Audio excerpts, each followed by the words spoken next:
These are violent criminals, so they're not going to go down easy. ABC Tuesdays. Let's get this done. The Rookie is back. We have 2 new rookies starting today. Howdy. Being a cop is stressful 24/7. Every year on the job is different. And Training Day We have a serial killer at large. never ends. We need an ambulance! The Rookie. All new Tuesdays on ABC and stream on Hulu. Welcome to Mind Love, episode 66. Today's episode is all about getting unstuck and becoming limitless. You're basically the only person who gets to decide that you're going to take the shot. I believe that dream it and you can be it, I don't think is real. I think you have to start being it before you can dream it. You put one foot in front of the other and that shows you competence. And every time you show more and more competence, you can live with more and more confidence. And I think the difference between dream it to be it and be it and then you can dream it is that you can actually have bigger dreams if you start being the thing that you're hoping to be. Turn up your frequency with Mind Love. Bite-sized brain hacks for seekers, dreamers, and doers. It's time to give your mind a little love with your host, Melissa Monti.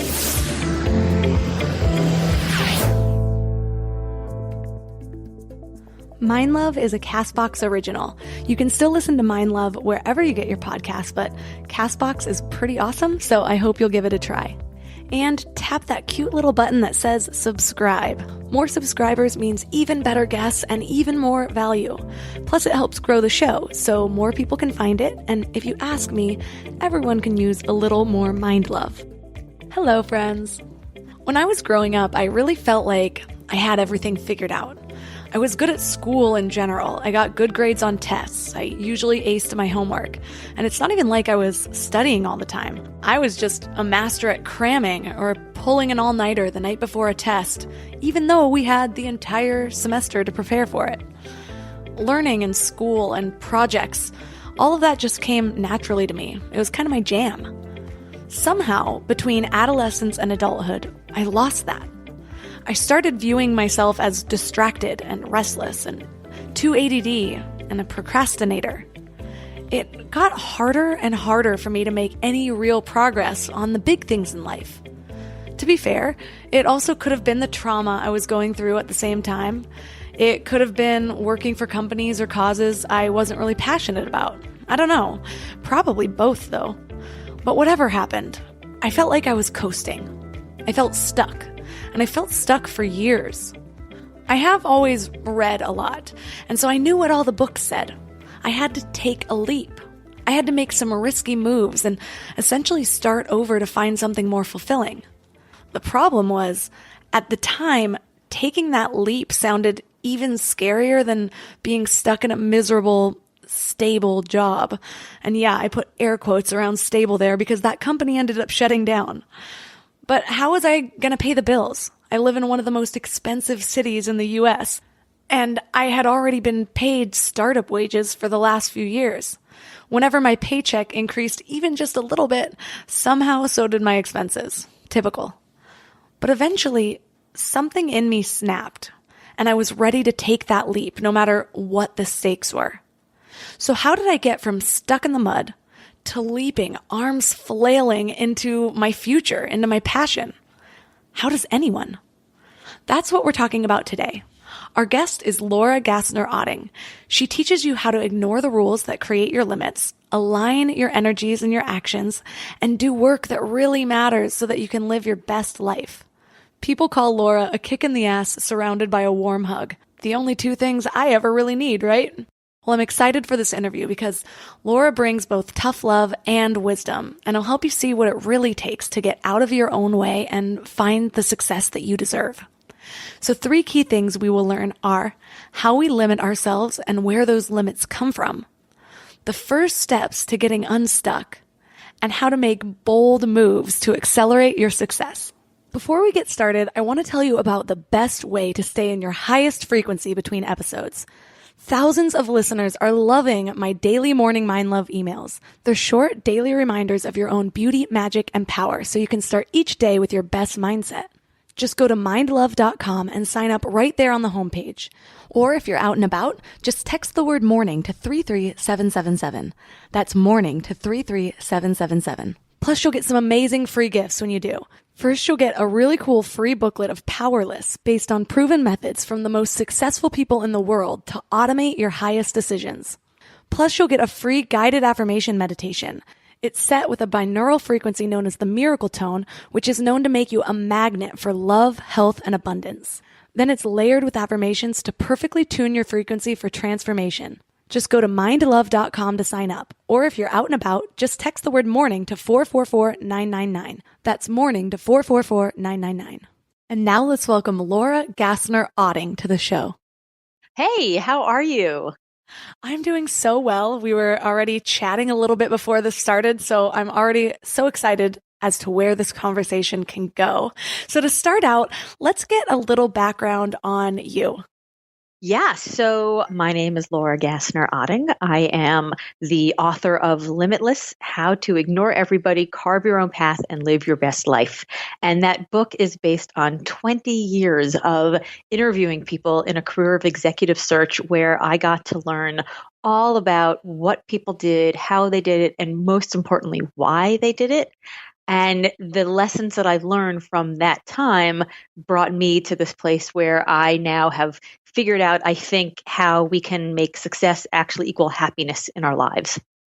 You also have a lot of experience in the nonprofit space, which I love. My husband works with nonprofits too, creating their websites and software. And in the work that I've done with him, it's really inspired me to shape my path towards a more mission-driven purpose. But at the same time, that can feel like a lot of pressure. How has your experience working with nonprofits shaped your thoughts around purpose in general? Yeah, so it's sort of interesting because in the book, I do talk about nonprofits as a path to find happiness, as a path to find purpose. But I also, because I spent 20 years helping people find work in the nonprofit sector, whether they were nonprofit people already or whether they were transitioning from the corporate to the nonprofit sector. In fact, my first book is about that transition in particular. I feel like I am one of the few people who can actually say it's really important to find your purpose. And if that purpose is in the nonprofit sector, great. And if that purpose is not in the nonprofit sector, that's great too, right? So I'm not the person who's going to say the only way to find purpose is to have a higher purpose. What it allowed me to do is it allowed me to understand what people look like when they have purpose and how they act and what their energy is and how they flow when they have purpose so that I could understand how people who weren't in the nonprofit sector could also find that same kind of happiness and purpose in their lives. When you think about the word purpose now, what does it look like when somebody has real purpose for themselves on a smaller scale? So I think one of the ways we get purpose wrong is we think it has to be this like higher purpose and this lofty goal, and it has to be some kind of calling that is like Mother Teresa going and like feeding the lepers in India. And I looked up the word purpose, and here's what it means. It means the reason for which something is done. And that's it. That's all it means. It doesn't mean, wearing the white hat. It doesn't mean wearing the superhero cape. If your purpose is to cure cancer, I love it. Let's go make that happen. If your purpose is to live debt-free, I love it. Let's go make it happen. If your purpose is to spend time raising your family, I love it. Let's go make it happen, right? Your purpose only has to be your purpose. And the only person who gets to vote about whether your purpose matters is you. Right. I just led a group of 70 people through a 30-day mindset transformation, and a week of the program is all around finding purpose. Well, one of the things that I teach is around releasing the pressure that we put on ourselves to find that purpose. And I know that might sound counterintuitive in a week dedicated to finding your purpose, but here's why. We expect ourselves to know the greatest value that we can give to the world right now, but we're still getting to know ourselves. And the best way that I've found to uncover my purpose is through action. So I found that when people start to shift their focus from this grandiose goal of finding their whole life's purpose to just finding something that will give them purpose and meaning for now, that's when they start to make progress. And it's really the same teaching but in different words that we hear all the time. Focus on the present and be grateful for what you have here and now. So if you apply those teachings to finding purpose, you're focusing each day on what feels meaningful here and now in this present moment. In my experience, doing that not only helps me learn more about myself and what truly does give me meaning, but that's also when more doors start to open and opportunities almost magically present themselves sometimes. Yeah. And imagine if you figured out what your purpose was at the age of 24 or 34 or 44. Would that be your purpose for the rest of your life? I mean, I hope not, right? Because I think that as we go through life at different ages and at our various life stages, we are not only shifting our lens and our vista, we're actually gathering so many more arrows in our quiver. We are learning so much and gaining so much wisdom that if we stopped and just stopped evolving at a certain point, what a loss that would be for the world, right? If we couldn't bring more and more evolved and nuanced bits of ourselves to the thing that we want to do. And as I was writing this book, it's funny because I started writing this book as a guide to finding purpose in work, how to do work that matters. And partway through the book, I started actually fighting with the editor and going back and forth. And thanks to that editor, actually, the book is a much bigger book because we got to a certain place and I said, I can't write a guidebook about purpose where it's like chapter 1, problem solution, chapter 2, problem solution, chapter 3, problem solution, because purpose doesn't fit into a neat little box. And I had this visual in my head that was super complicated. Where it was like when you're younger, you care about certain things, and when you're older, you care about other things. And even though you might have like a general direction in your life, that also might change because even if you know who you are, the world around you changes. And so the book sort of went from being part of this guidebook series about finding purpose to becoming Limitless, how to ignore everybody, carve your own path, and live your best life. I mean, the book in and of itself had this sort of meta moment where it was limited by this idea of a book about using your work to create a good life would be, until we finally made the book itself limitless by allowing it to live into this larger piece. But I felt so constrained in the beginning because I was trying to make purpose this, if you figure out your purpose in life, then here's your path forward. When in fact, none of us figure that out. It doesn't just stay cemented as that. I agree completely. It's like we expect to have our life path decided at age 25 or 35 or 45. But the more we identify with our vision at that time, the less room that we leave to discover more about ourselves. So then you're in retirement wondering why you're not fulfilled. And it's because you let your 25-year-old self determine your whole life path and never allowed any room to question it again. It's just so funny because we're taught job loyalty and follow through. But really the best thing that we can do is to check in with ourselves as often as possible and just always leave room to tweak our paths. Otherwise, we're just limiting ourselves, which is the title of your book. But there are so many other ways that we limit ourselves too. So where do these limits that we place on ourselves come from? I think a lot of the limits that we place on ourselves come from other people. There are these like insidious ideas that sneak into our head and they take root and they grow forests. Then we get stuck, right? And we can't end up seeing the path forward. And they are things as innocent as your fourth grade teacher maybe having a comment saying, oh, it seems like math isn't your forte, but you're pretty argumentative. Maybe you should be a lawyer. Ha ha ha.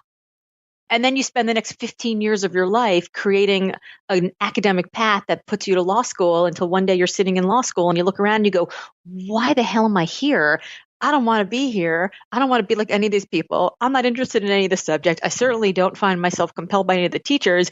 I've made a huge mistake. Hashtag ask me how I know. I was just going to say, that sounds a bit personal. You're like, but that seems really detailed. I grew up thinking that I was going to change the world. Like you, I've always wanted to do something to solve big problems. And I spent a huge amount of time thinking, well, if I'm going to change the world, who changes the world? leaders change the world. How do you become a leader? You get elected to become one because that's who leaders are. And I knew that I wasn't good at math because I got that comment. So I figured I wasn't going into business and I wasn't going to be a CEO. And the other leaders I knew were elected officials. So I thought, I'll be an elected official. What's the route to becoming an elected official? Usually the law. So I pursued a career or an academic career that would put me towards law school until I looked around and I thought, that's not what I want to do. And I ended up dropping out of law school and, interestingly enough, volunteering on Bill Clinton's 1992 presidential campaign. And he won, and I ended up working in the White House office that created AmeriCorps, which is the national community service program that over 1 million young people have served in to get college tuition in exchange for community service. And I learned while I was in the White House that, in fact, there are lots of other ways to be a leader and lots of other ways to change the world that weren't just being the person who was out front in the spotlight. And it was because I had this image in my head because that's what you see in front of you. And so you think the only way to do something is what everyone else is telling me without saying, well, I don't actually necessarily love being the person who is the one in the spotlight, being the person who is the one in the corner office. But you have these definitions from everyone else about what success looks like. And so we go along this path in our life, having success defined by us, by other people, until one day we turn around and we say, wait a minute, actually, that doesn't feel like success to me. And it starts with these insidious side comments that we think are definitional, when in fact they really are just throwaway lines from people who don't have crystal balls or Ouija boards.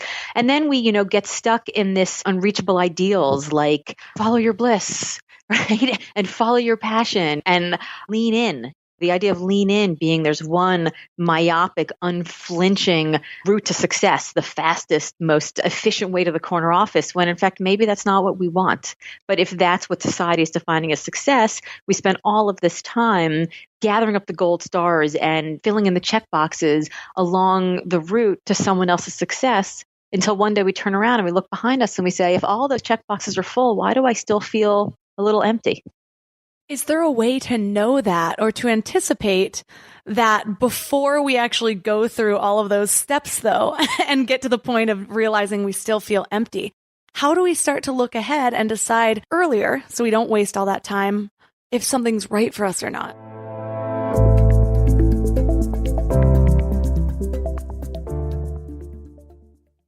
Before we go deep today, I want to give you a little gift, and I want to give it to you every single day. It's called the Morning Mind Love. I know how life can be. You're all fired up after an inspiring episode, and then a new day or a new challenge comes at you, and it's just hard to keep up that energy. Well, the Morning Mind Love is kind of like an oracle from your higher self to help you start each day with a positive focus. Plus, when you sign up, you get 2 free gifts, a 30-minute binaural meditation and 30 days of journaling prompts to help you remember who you truly are. And it's all completely free. So join over 9,000 people and go to mindlove.com to sign up or text the word morning to 33777. You know what I love about the start of a new year? It's kind of like opening a fresh notebook. 365 blank pages just waiting to be filled with your story. But sometimes we get stuck trying to write that story alone. Maybe there's a chapter you've been wanting to revise, or maybe you're just ready for a whole new plot twist in 2025. But here's what I've learned from my own journey with therapy. It's kind of like having an editorial partner for your life story. Someone who helps you see the patterns that you might have missed, who gives you the tools to write stronger chapters ahead. And that's why I'm so excited about BetterHelp. They've made therapy accessible and easy, serving over 5 million people worldwide. With over 30,000 credentialed therapists, each with different specialties, you can find someone who really gets your unique story. But what I love is how flexible it is. Everything is online, and you can easily switch therapists anytime at no extra cost until you find the perfect fit. And it's not just for people that are dealing with major challenges. Therapy can help anyone become the best version of themselves. So write your story with BetterHelp. Visit betterhelp.com/mindlove today to get 10% off your first month. That's BetterHelp, HELP.com/mindlove.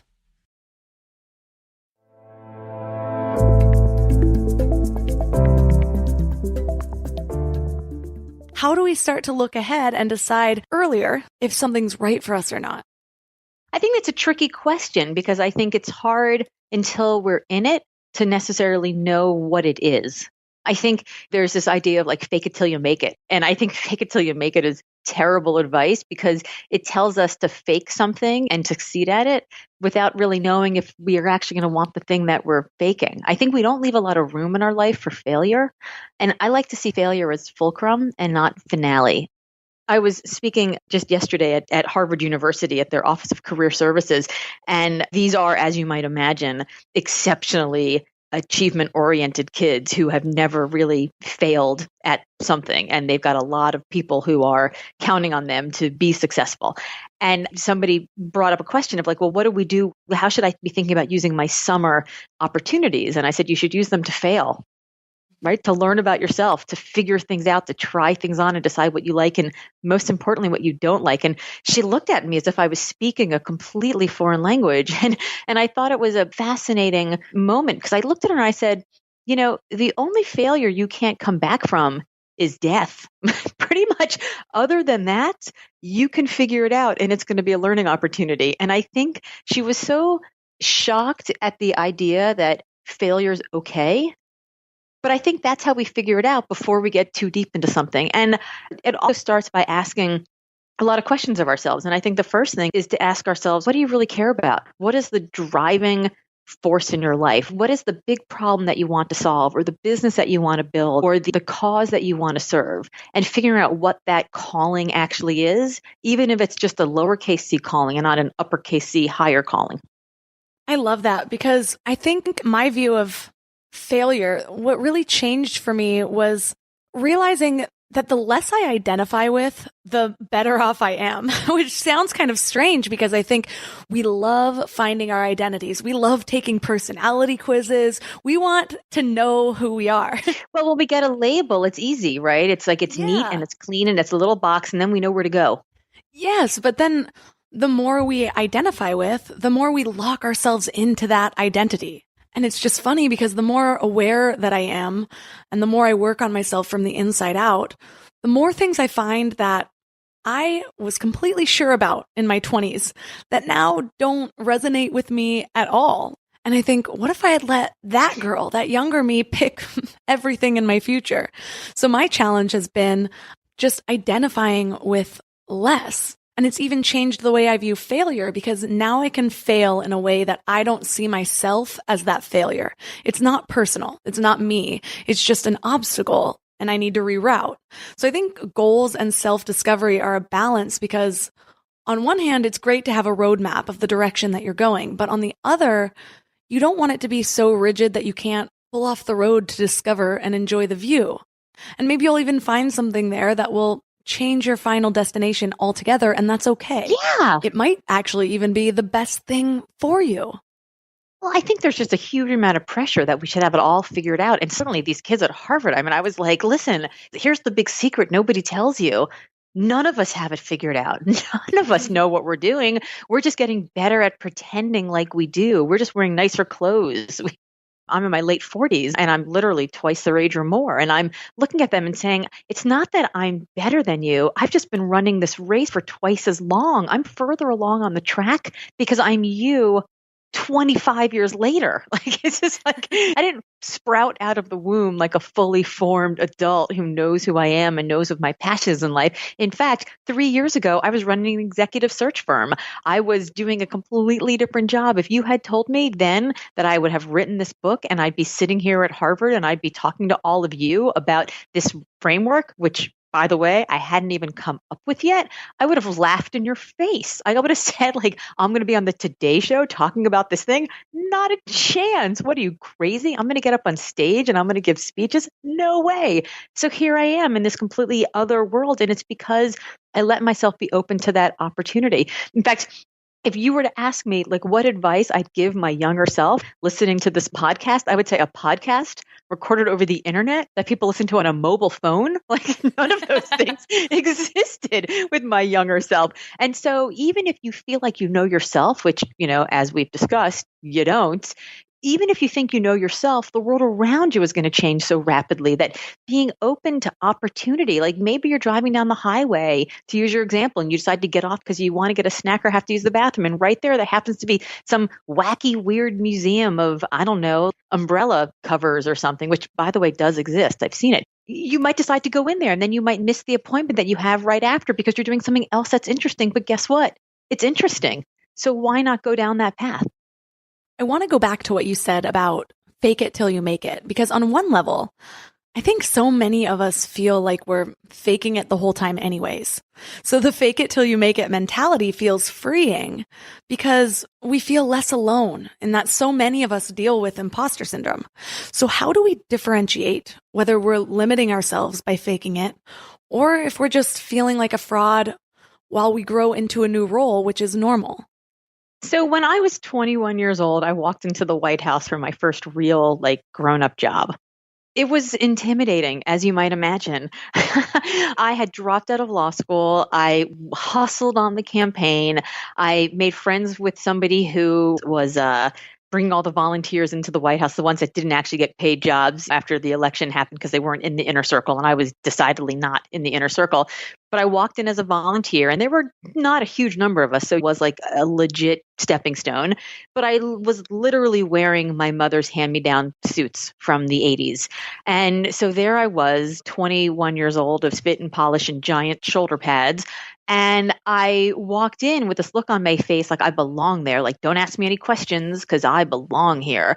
And I would sit in the staff meetings and I would look around and all these bright young things who I assumed were all on the payroll because they were all inner circle people would walk in with their tattered newspapers, and they would sit in the staff meetings waiting for the meeting to start, and they'd be furiously scratching down notes in their notepad. And I thought, oh my God, their heads are so full of ideas.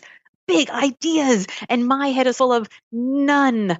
What am I going to do? And I would sit there and I'd read the newspaper trying to find something, and then I would write stuff down on a notebook that meant absolutely nothing. And all the while, I was missing the conversations that were happening around me. I was missing the relationships that were forming around me. And I was so busy feeling like this imposter syndrome and trying to look like I was smart that I wasn't actually being smart at all. And in fact, not only that, I missed the opportunities to get smarter. And it wasn't until I looked up from that and said, you know what? I have to acknowledge that I don't know if I belong here or not, but I've got to start finding some life raft in the sea because I'm drowning here. Like I'm obviously not going to make it. And I have to figure it out. And I ended up befriending somebody who helped me really figure out how the game was played. And it was because of her that I got noticed by the boss. And it was because of that I actually got put on the payroll there. But it wasn't until I looked up and I said, you know what? I'm an imposter. Everybody else who's here, turns out none of us have worked in the White House before. We're all imposters. And it wasn't until I sat up and I said, I have to stop pretending like I belong and actually figure out how I do belong that I was able to belong. So what did that colleague say to you that you needed to hear in order to break you out of your own limiting beliefs at that time? So I had been spending about 6 weeks doing a bunch of data entry work, essentially, like sitting there, typing in names of governors and where they stood on different policies. And the boss of this Office of National Service came up to me and introduced himself. Of course, I knew who he was, right? He ran the entire 92 campaign. He was a legend. He introduced himself to me because he's an amazing, humble leader. And I see you here every day. You seem like you're working hard. You want a project other than database entry? I was like, yes, please. Yes, please. And he said, well, so I'm sort of curious about something. It strikes me that John F. Kennedy's Peace Corps was successful from the very moment it was announced, whereas Lyndon Baines Johnson's War on Poverty was essentially a failure before it began. I'd like to be a success before we get started. Could you go figure out how? That's a big job. Okay. Sure, sir. I'll get right on that. So I put all of my stuff in my backpack and I am heading out the door to go to the Library of Congress to like look through the card catalog. Kids, that's where you actually would go find where the books were so you could read them to find out the information because the internet didn't exist, and gather names of former Peace Corps volunteers and people who were policymakers in the war on poverty so I could figure out what the thinking was behind each of them and what the marketing plan was behind each of them and how they actually made these things happen. And as I'm walking out the door, the second in command of the office says to me, "Hey, listen." And he's this like 6 foot tall, like very smooth business guy. And he says to me, kind of leans over, just like a little too much pressure. And he's like, "So listen, he's a very busy guy, Eli Siegel, the boss of the place. Why don't you do this? You go do the research and then give it to me. And I'll put a cover memo on it. I'll summarize and put a cover memo on it for you. How's that? Thanks so much. Go." And he sends me on my way. And as I'm walking out the door, a woman by the name of Janet V. Green, and she was always Janet V. Green, never Janet Green. Janet V. Green pulls me aside and says, "Hey, you know what's happening here, right?" And of course, I was an imposter. I had no idea what was happening. I was like, "No, maybe, yes, but really no." And she's like, "He's going to take your work. You know that, right?" Now, you could have hit me in the face with a 2x4 because I was like straight off of the truck. I was like, okay, right? Like it was like you drove me in from Farmville. I had no clue. I was 21 and didn't understand how this happened. And she says, "Here's what you're going to do. You're going to go do the work. You're going to come back in. You're going to give it to him, right? So he can summarize it. But you're also going to wait for Eli to leave. And you're going to say, hey, your number 2 in command is going to summarize this for you, but I thought you might like the raw report tonight if you have time to read it." So I did that.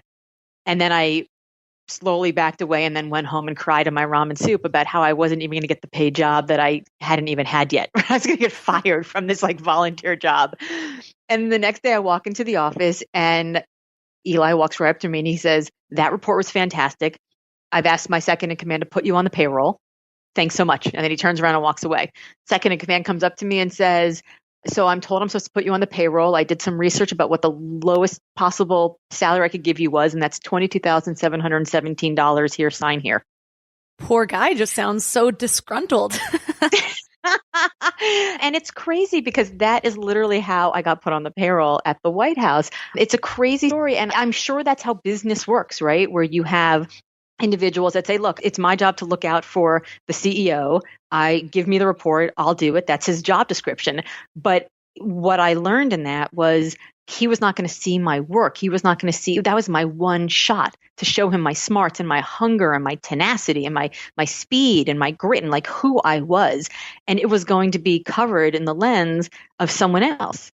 And so the way that my mindset got turned around about whether I was an imposter or whether I was trying to fake it was having somebody just say, "Look, this is your chance. You have one shot to jump out of this plane and you got the parachute inside of your cranium, right? Either you use your brain and you show what you've got or you don't. And you're basically the only person who gets to decide that you're going to take the shot."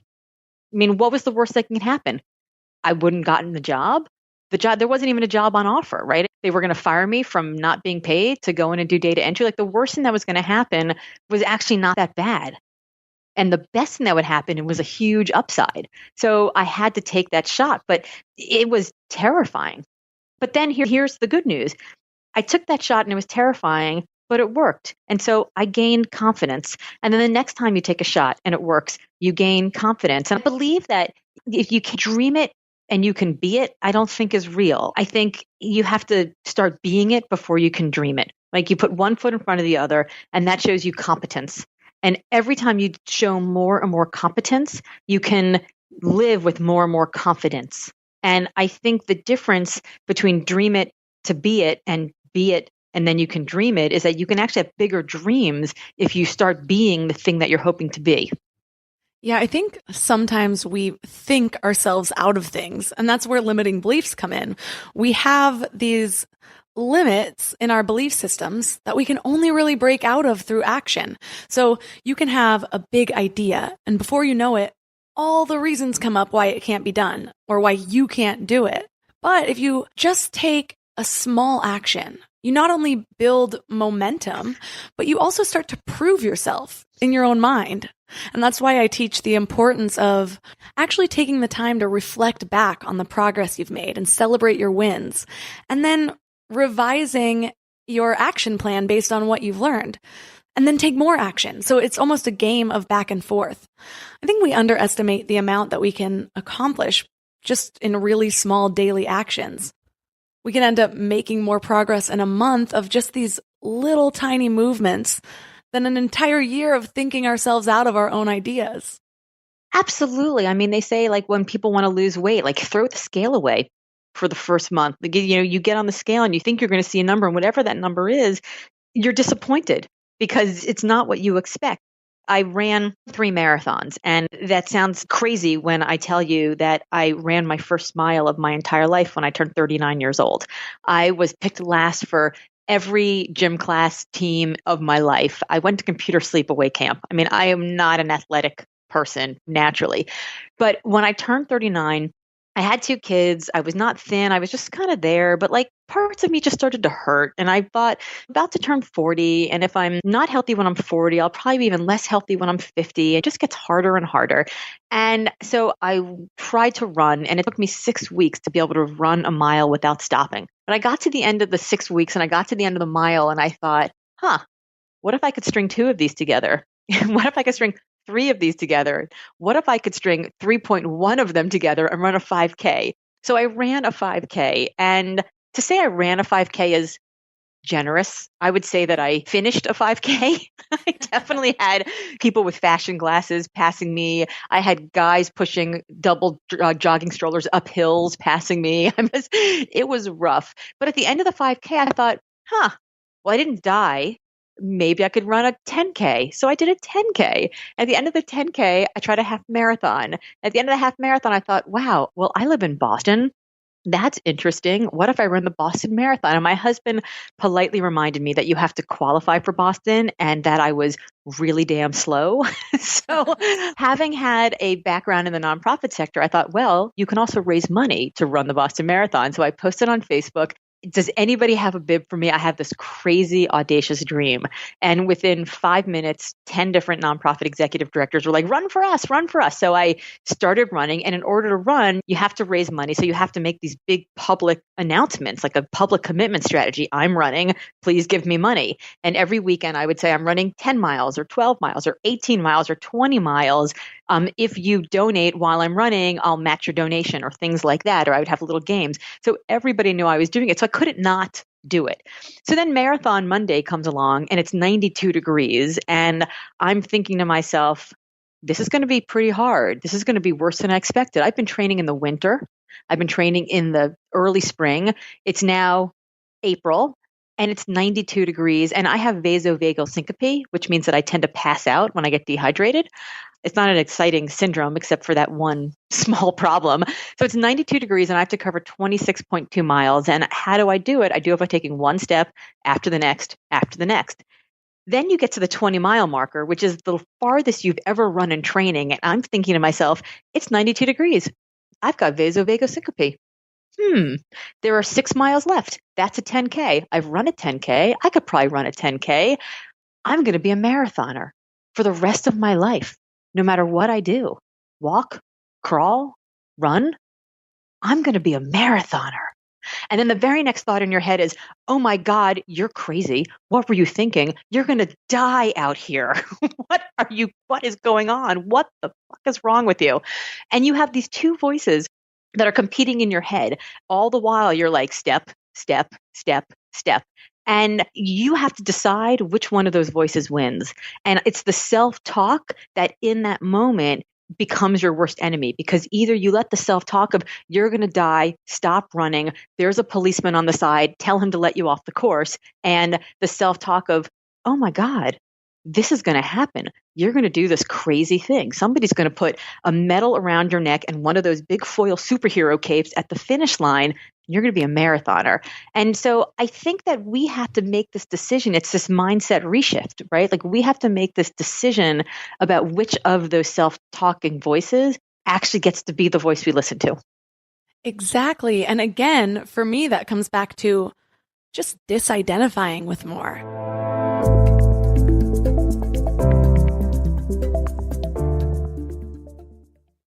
You know what's crazy? After all these years of hosting Mind Love and talking to some of the world's leading experts, one of the biggest eye-openers for me has been just how much our gut affects, well, everything. When my gut feels good, my mind feels clear, my intuition is stronger, and I just feel more balanced. And that's why I'm excited about Zoe, a science-backed nutrition company that is totally changing how we understand our gut health.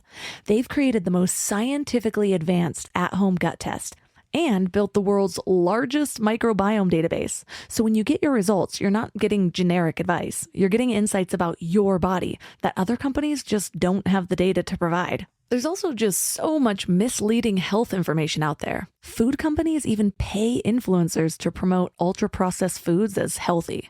And that's why I love that Zoe relies purely on science, real science.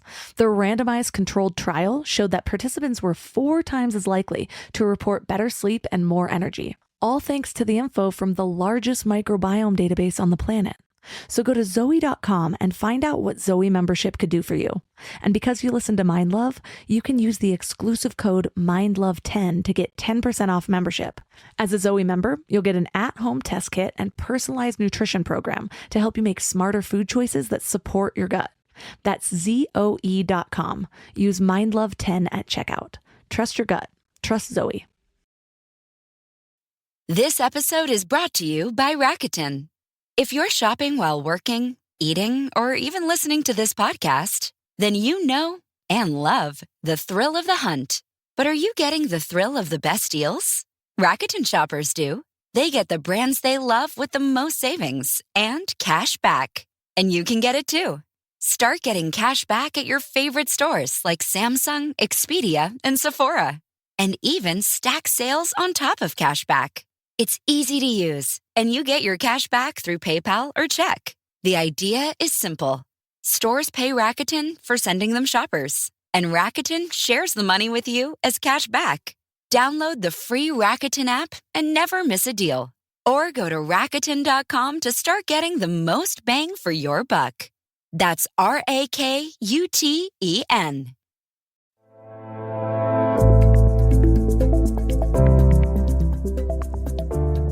For me, that comes back to just disidentifying with more. The thoughts in our heads are just so intimate to us. So it's hard not to want to place more value on them than they deserve because our thoughts feel like they are the real us. But really, our thoughts are just habits. And the more we let the negative self-talk dictate the outcome, the louder those voices are going to be and the more often they're going to pop up. And so it's about learning to choose the thoughts that are for our highest good and then taking action on those over and over again until those thoughts become the habit. Yeah, and I think the best way to do that, I mean, they say that you are the average of the 5 people that you keep closest to you. And I so firmly believe that. I am on a competitive rowing team now because I discovered my inner athlete there at mile 20. I figured out which voice I was going to listen to. And that competitive rowing team has women everywhere from age 24 to age 68. And these 68-year-old women are incredible. These women are like 3-sport athletes from their college days, like back before Title IX existed. Like they played basketball in college in skirts without any funding from the university, unlike the boys. They are unbelievably tough. And the women who are 24 are these NCAA former champions, and they are incredible. And so there's all of us in the middle who get to be with these women who are so strong and so good. And I work out with them every morning, and they push me farther past my limits than I ever knew was possible. And then I look around at the people that I spend time with professionally, and I spend time with people who force me to up my game every single day, not because I'm trying to compete with them, not because I'm trying to do better than them or even match them, but because I watch them on a daily basis getting better and demanding the best of themselves. And it makes me want to get better and demand the best of myself. And I call those people my family, right? They're like the combination of the friends who you would pick as family, right? Like you have the family that you're related to, you're blood related. And then you have the family, the friends that you choose that you actually make into your grown-up family. And I think surrounding yourself with a family allows you to have many more voices that tell you that you're great and that you can do great things. And if you share with them who you are and what you want to be and where you think you are when you're at your highest and best, they're the ones who keep you accountable to that. So I think that if the self-talk in your head is too loud, you got to find other people who counteract that. Gosh, leveling up my social circle was one of the best, but also the hardest things that I've ever had to do. But really, the people around you create your normal. So if all of your friends are limiting themselves in some way, they create your ceiling of what you think is possible. But it's all a process and it takes time, but it does get easier. And that just reminds me too, as you were telling your story of how you were 21 years old and your mother's hand-me-downs with shoulder pads, I couldn't help but compare that at 21 years old, I was drinking Popov in a slutty Raggedy Ann costume in a frat house somewhere. But if you had told me that story at that time in my life, I wouldn't have been able to help but compare, because I would have said, wow, she's levels ahead of me. How am I ever going to catch up? I've just wasted my whole life. But now I'm at a place in my life where I am so fulfilled with what I'm doing, and I believe that it's making a difference. But I honestly needed those struggles to get to this place. So regardless of where you are or at what time in your life, comparing is just so toxic because we're all on our own unique paths. It's like comparing a Picasso to Adele. They're different, but they're beautiful. Absolutely. I mean, I think comparison game is the root of all evil. I think the Buddhists say it's like the root of all unhappiness. But I think that every time we step into this like comparison cage match, we all lose. Actually, I posted this year on Facebook, happy second day of school. And I posted a beautiful picture of my children. And here's why. I actually posted the whole story. I was like, here's why I'm saying happy second day of school. Because my kids on the first day of school were such unfathomable psychopaths, just arguing and yelling at each other that they didn't even stop long enough to like pose for a picture. The picture that I wanted, the picture that I've taken every single day for the previous 13 years, right? They knew it was coming. They knew that it mattered to me. I have a pretty busy job. They knew that I had rescheduled everything so that I could be there for that one big shining moment. And I was so upset that I lost it. And I yelled at them with like all my fury. And then we drove to school in stony silence where I like choked back tears the whole time. And I'm not generally a crier, right? It was so upsetting. And then I spent the entire day basically fantasizing about ways that I would punish them. Will I get one of those giant shirts and make 2 head holes and make them stand in it until they get along with each other? Will I drop them off 20 miles from home and force them to figure out a way to get home? Like I was like fantasizing. And I called a friend of mine and he said, well, you could do that. He said, or you could just give them a do-over, like have a conversation and talk to them about why this was important to you and what it means and who you are as a family and what kinds of values you uphold in the community that lives under your house, and tell them that rather than punishing them, we're all going to, and yourself for having the reaction you had, maybe you could all have a do-over in the morning. And we had a do-over the next day and we had a lovely morning and a great breakfast, took a great picture. And it was in that space that all of us were able to find grace. And had I just been in this like comparison game where, well, that sucks, I didn't get the first day of school picture, everything is lost, I would have missed that. So I think we have to turn the lens back on ourselves. And that's why the subtitle of my book is How to Ignore Everybody, right? Limitless, how to ignore everybody, carve your own path and live your best life. Because I think it starts with ignoring other people and not saying, oh, she was in the White House at 21. I can assure you that I was in the White House at 21, but at 20, I was drinking Everclear alcohol out of big rubber trash cans at a fraternity party at University of Texas. So you didn't see me at 20. You saw me at 21, right? So thank God social media didn't exist back then. But I think we only see at any given moment the person who's being presented to us. And a lot of times you're judging your bloopers by other people's highlight reels. And that it's not just unfair to you. It's cruel and abusive to ourselves to do that. It's true. I've found that with leveling up my social circle, I also have to become more aware of comparison. So now I'm hanging out with all of these really inspirational and successful people. I actually went to a friend's $19 million house this weekend. And that is not my life.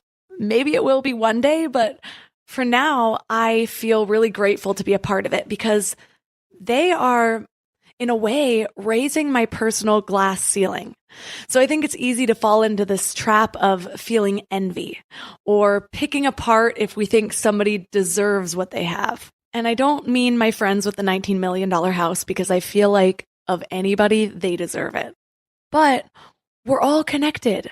So instead of focusing on the gap between those people and us, celebrate them and feel grateful for their success like we would if it happened to us.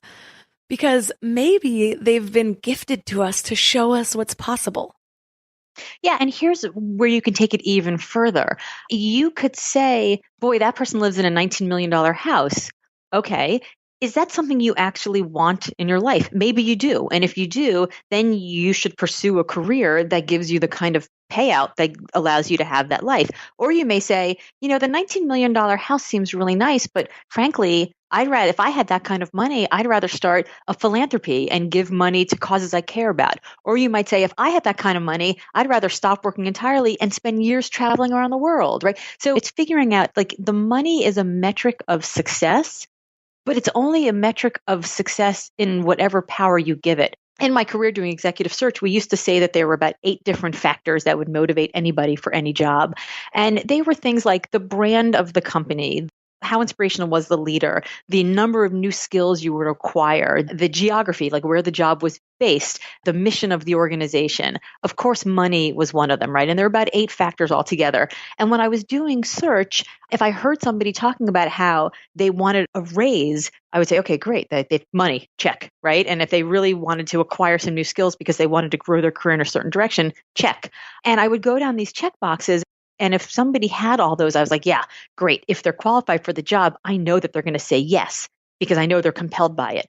And what I failed to realize in the first few years was that I was selling them a list of check boxes and I wasn't selling them something that actually had consonance with them, something that resonated with them. Once I understood that they wanted to make a certain amount of money, but what they cared more about was flexibility because they had young kids and aging parents, or they were endlessly curious about the world and wanted a job that helped them to travel, or that they were interested in eventually becoming an executive director or CEO. So while they had program experience or marketing experience or finance experience, they needed fundraising and development experience, right? Or something like that. And once I understood what their bigger picture, what their goals were, then I could say the money matters, but here's how the money matters to you. So it's just chasing the dollar or just chasing someone else's success keeps us really busy, but it doesn't allow us to have impact in what we care about in our lives. So if the $19 million house is something that you want, then that's awesome. And it's great that you're getting to spend time around people who have figured out how to make that happen and you can use them as role models. And if it's not, then you can liberate yourself from judging your progress based on their race. You seem to have these key moments of guidance from other people where somebody said something that gave you a new awareness and it kind of steered you in a new direction. But what if somebody feels like they don't have somebody like that in their life though, and they have to figure this all out on their own? What should they be looking for to make sure that they're chasing something that would fulfill them versus what we're taught or what we see from other people? Because that can be really hard to differentiate between, especially when we are younger, when so much of our identity is coming from what we've been told and what we've been shown in society. Boy, that's a great question. And I'll tell you, in the 25 podcasts or so I've done about this book so far, it has not been asked. And it is such a good question. I think that the premise of the question, that what if someone doesn't have someone to talk to? And I think what I would say is we put so much pressure on this idea of getting a mentor, capital M mentor, as if there's going to be one person who's going to be Yoda in our lives and they are going to shepherd us through. They are going to show us the path. And I think what I would probably say is don't worry so much about getting a mentor, get mentoring. I think that there are a lot of different people who in lots of different moments can provide aha moments. Now, for me, Janet B. Green gave me an aha moment, but she wasn't a mentor of mine. She and I didn't get together once a month or once a quarter or even once a year to check in and talk about my career and my path, my goals in life. It was just that one fleeting moment. when I was in college, I happened to take a course from Sarah Weddington, she was the lawyer who argued Roe v. Wade in front of the Supreme Court when she was 27 years old. In that class, she told me that she won the case not because she was the smartest or best or most well-funded lawyer, but because she learned all the rules. She learned every rule of every procedural argument that you could use in court of law, and she danced circles around those old Texans in their cowboy boots. And 15 years later, when I was frustrated at the big giant search firm and I wanted to figure out how to do it better, I thought, well, if I don't like how they're doing it, I got to figure out how to do it better. Oh, I should learn the rules. And when I learned the rules, what I realized was that the way that these guys were playing the game was completely arbitrary. And so I started my firm because I figured out a better way to do it.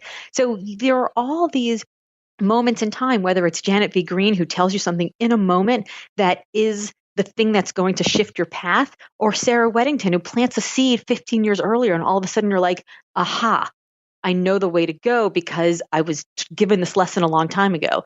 We're all gathering tons and tons of lessons every day, and we don't know how they're going to impact us. So don't put so much pressure on having one singular person in your life who provides all the answers. And B, know that every conversation that you're happening, every podcast you listen to, every book that you read, every lecture that you watch, we have so much access to learning right now with the internet, between TEDx talks and podcasts and master classes. You can take courses online from almost every Ivy League school for free. There's so much learning out there that I would just start gathering that up. And then if there's somebody who is on a podcast or is on a lecture or a television interview or something, and you like what they're saying, reach out to them. Reach out to them on social media, on Twitter, on Facebook, and say, hey, I saw you. It's really interesting. I'd love to have a conversation. I do that all the time. And yeah, I've got this book coming out and I've got a career behind me, but I'm a nobody to some of these people. I mean, some of the people that I approached to blurb my book had never heard of me. They don't know who I am. And yet you have a conversation with one and that person leads you to the next and that person leads you to the next. And so I would say, regardless of who you are, and even if you are super young and you don't have a big career behind you, I am so inspired by young people. I say every time I get on stage and I speak in front of thousands of people, every time I get on stage, I speak and I say, here's how to find me at HeyLGO on all the socials. Please reach out to me. I'll get maybe one, maybe five at most every month who reach out to me. People don't actually do it. And so if you do it and you reach out, you're going to get great mentoring. You won't get a capital M mentor, but you don't necessarily need that. You need the person who's going to give you information that you could use right now, today, in this moment. You're so right. That actually reminds me of a story we told in episode 47. So Alex Benayan, the author of The Third Door, said that he had asked Tony Hsieh, the CEO of Zappos, if he could shadow him. And all of these employees were jealous and said, oh my God, I've always wanted to do that. So he told Tony, a lot of your employees would love to do this. Why don't you let them? And Tony was like, no one's ever asked. So we tend to assume that, the spot's already been taken. But really, most people are just as chicken as we are. We just have to match our self-confidence with our ambition sometimes. Well, and also I think that the word ambition has been given a very dirty connotation, right? Like we're supposed to have this faux humility. We're supposed to walk through life going, oh, not me. Oh, I'm not that important. Oh, no, you would do this so much better. Somebody gives you a compliment. You're like, no, this was just an accident. And I think ambition's gotten a bad rap. And I think especially so for women, right? Think about every female CEO or political candidate for anything. Oh, she's so ambitious, right? It's like this dirty word. Like we're not supposed to be ambitious. Like nobody ever says about men, oh, they're so ambitious. They're like, oh, he's ambitious. Great, ambitious young man. Nobody ever says ambitious young woman. It doesn't work, right? And here's what I have to say to that. I think that's a bunch of malarkey. I think that it is okay to be ambitious. In fact, I ask people this all the time. If there's a thing that you want to do more than anything else on earth, will putting yourself in a bigger office with a bigger platform, with more money, with a bigger title, with a bigger foundation, with a bigger megaphone, help you make more impact for the people that you love or the causes you hold dear? And they always say yes, right? So my response to that is it's not ambition, it's your responsibility. let's get there, because why shouldn't we? Why shouldn't we be in a place where we can make the maximum impact in this one big, juicy life that we have on the people that we love and the causes we hold dear? Why are we holding ourselves back from that? Because we're worried that people are going to think we're ambitious? Because we're worried that people think, oh, I don't want to bother them. We're worried that people are going to think that we're a pain. Guess what? If I'm too busy and you're being a pain, I won't answer your email. No harm, no foul. But if I've got time and I'm sitting stuck on a tarmac somewhere, which I am almost twice a week, I'm going to send you a note back. And I may just send you to a podcast I recorded. I may send you to an article I wrote. I may say, hey, pick up the phone and call me. But you don't know. It's in those interactions that we create connection with each other. Where do you draw the line? Because I know a huge part of my own growth has been learning to say no to things. First, it happened as I outgrew my old self and just saying no to things that sounded fun at the time, but ultimately weren't activities that were going to elevate me. But then later, just in people pleasing. And as women, I know people pleasing can be a big one. So from someone who has experienced a lot of success in her life, how do we discern whether we're being selfish or whether we're just putting ourselves first in a good way and doing what's right for our futures?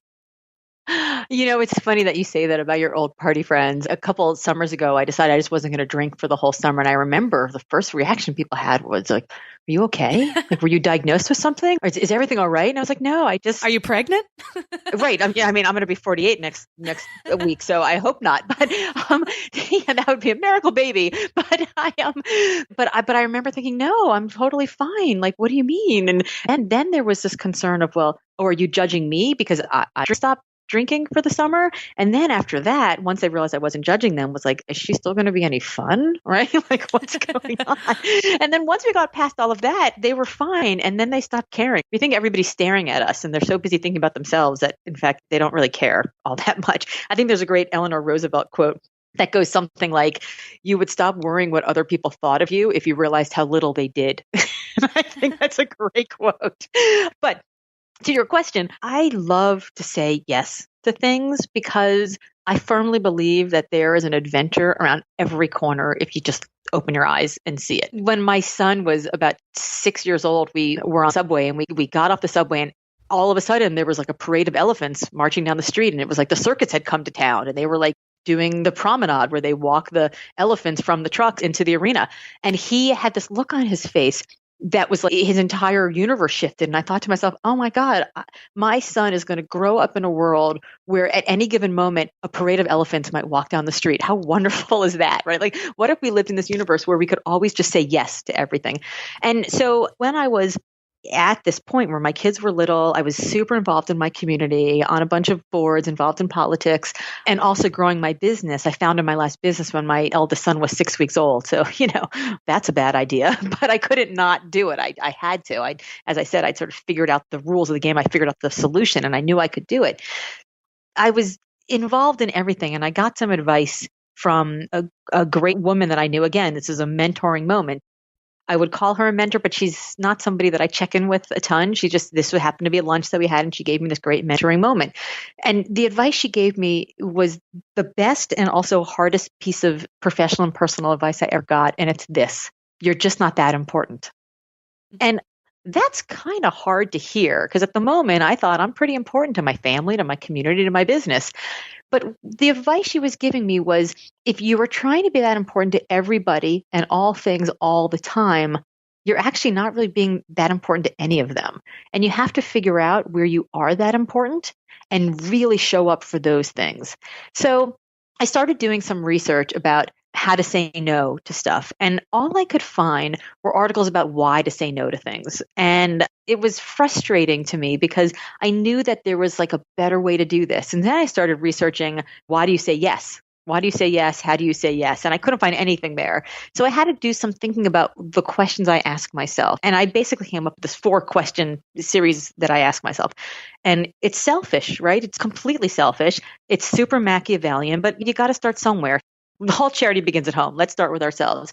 Number 1, will this thing advance my goals? Will giving this piece of advice, will taking this meeting, will having my brain picked, will saying yes to this sucker punch bake sale of an ask allow me to get any further down the road towards my goals? Can I see myself on the other side of this further along the path?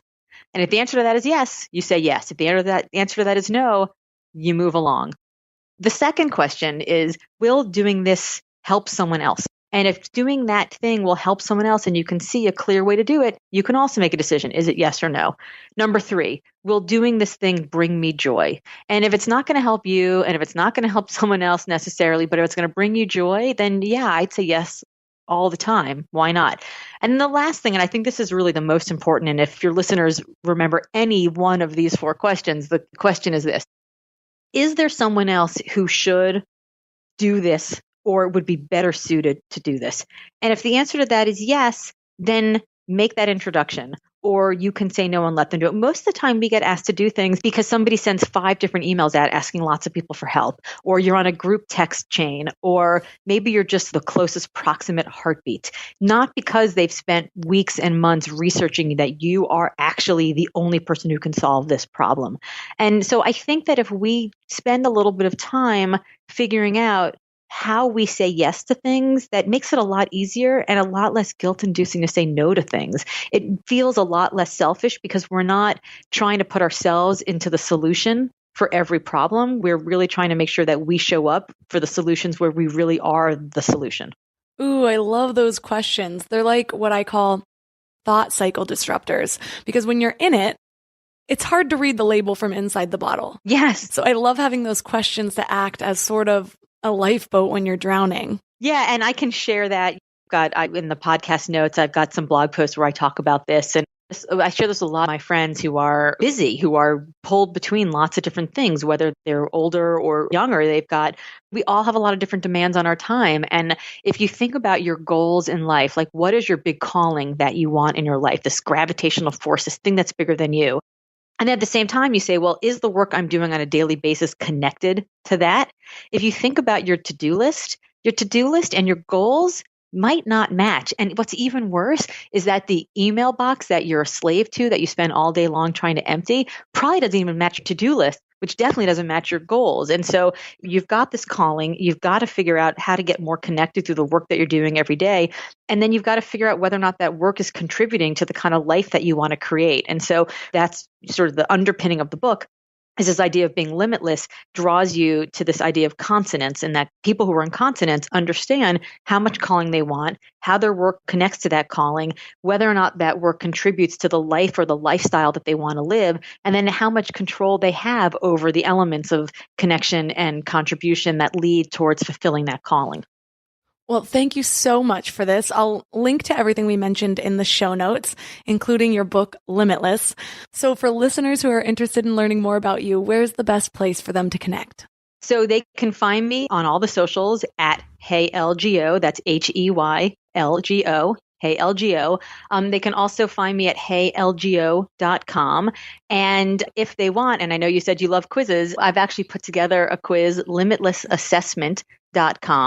And there they can take a quiz. It's got about 60 questions, takes about 10 to 15 minutes, and it'll walk them through the 4 C's of calling, connection, contribution, and control. And at the end of it, they'll get a beautiful radar chart that shows how much of each of these elements they currently have in their lives and how much of each of these elements they want to have in their lives. And it'll give them some tips about things that they could do to go about getting more of whatever it is that they want. So all of those things will be on those sites that I shared with you. But we also have a specific website for your listeners. And I think it's lauragassnerotting.com/mindlove. So all of those links will be there. Okay, friends, your action plan today is to create an action plan. Pick an action that will move you closer to your goal today. It helps to brain dump everything that you need to get done and then break those things down into really small 15-minute tasks. Then just start doing. Even if you only have 30 minutes each day, even less, you'll be surprised at what you can accomplish. There's a reason why the busiest people get the most done. They make time for their priorities. All of the links in this episode, including Gary's best books, are at mindlove.com/065. We have some really amazing sponsors in this episode, and the good news is you can support Mind Love by supporting my sponsors. Also, if you know anyone who could use or would love a little bit more mind love in their life, please share the podcast. You can share it straight from the podcast app or Castbox or whatever you're listening on, or you can even screenshot it and share it across your social media pages. To stay inspired between episodes, don't forget to sign up for the Morning Mind Love at mindlove.com or text morning to 444-999, or visit me on social media at mindlovemelissa or at mindlovepodcast. Thanks for giving your mind a little love today, and I'll see you next week. Thanks for tuning into Your Higher Frequency with Mind Love. Head to mindlove.com for a free gift to keep your vibes up until next week.